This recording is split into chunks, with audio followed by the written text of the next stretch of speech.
Dans cet exercice, nous allons mettre en application les fonctions abordées lors des leçons précédentes, entre autres la fonction congé et la fonction coq. J'ouvre un nouveau document de pièces et je clique sur OK. Je clique sur le plan de face pour y créer une nouvelle esquisse. Et immédiatement, je dessine un rectangle ici par son centre. Centre que je place sur l'origine afin d'y placer un rectangle à peu près comme ceci. Je prends l'outil cotation, j'indique sur un segment de longueur ici 120 en trait et en largeur 50 en trait. Je clique sur l'onglet fonction, bossage extrudé, profondeur 150 mm, j'applique une dépouille d'un angle de 5, je clique sur dépouiller vers l'extérieur et je valide mon bossage. Voilà mon premier volume.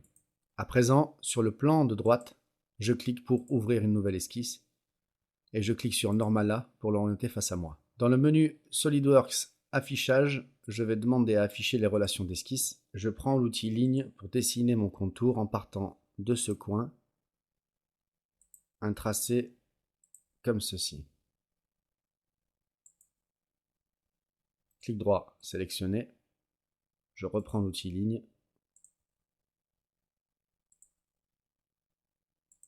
Clic droit, sélectionné. Je vais enlever la relation ici verticale. Je la sélectionne.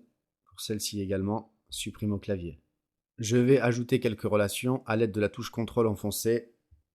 Je sélectionne cette ligne, celle-ci et l'arête du modèle et j'ajoute une relation parallèle. Je clique dans le vide pour tout désélectionner. Maintenant, je sélectionne cette ligne, CTRL enfoncé, cette ligne et j'ajoute une relation collinéaire. Je valide. Maintenant, on va convertir certaines arêtes de notre modèle en entité d'esquisse dans notre esquisse. Je sélectionne cette arête, touche CTRL du clavier enfoncé, également celle-ci et celle-ci, je clique sur l'outil Convertir les entités. On en saura plus sur cet outil dans la suite de la formation. Voilà les arêtes converties, comme on peut le voir ici, en noir et déjà totalement contrainte. Maintenant, je prends l'outil cercle, mais je vais utiliser le cercle par son périmètre, en cliquant pour commencer sur ce segment, ensuite celui-ci, et pour finir ce troisième-là, j'ai bien un cercle tangent aux trois entités sélectionnées. Je peux prendre l'outil d'ajustement ici avec l'option au plus proche. Je vais supprimer certaines entités, comme par exemple demi-cercle intérieur, ce segment, celui-ci. Je valide l'ajustement et je clique sur cotation pour ajouter une cote 15 mm.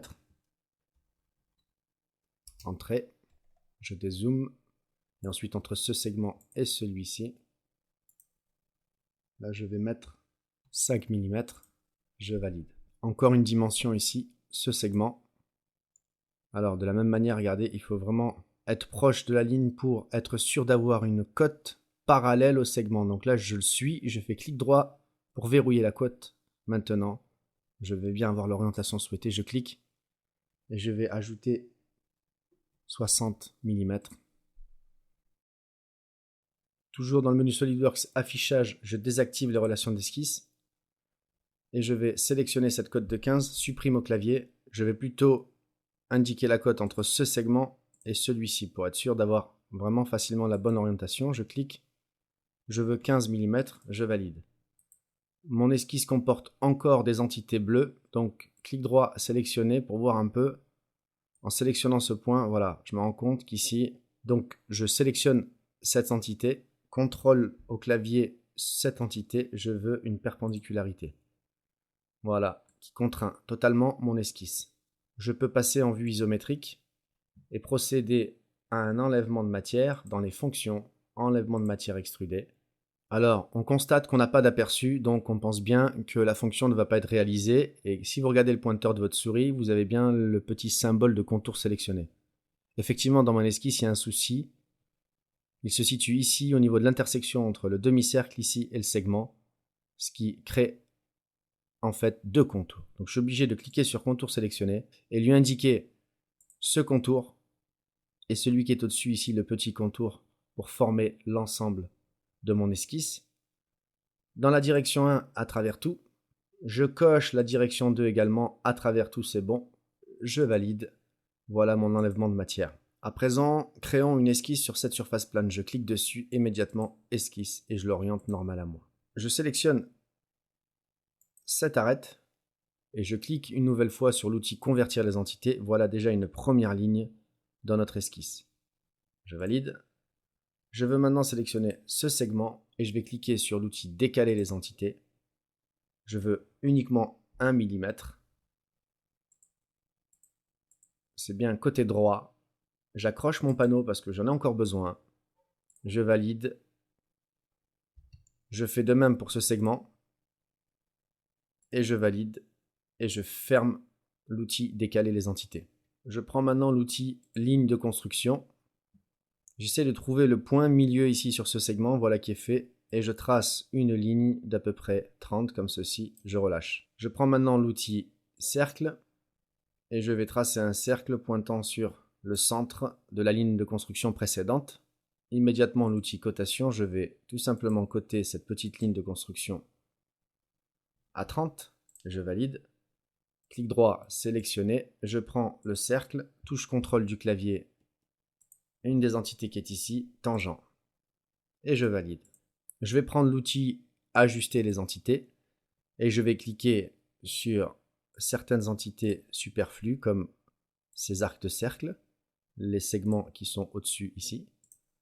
Voilà, donc je suis bien en ajusté au plus proche.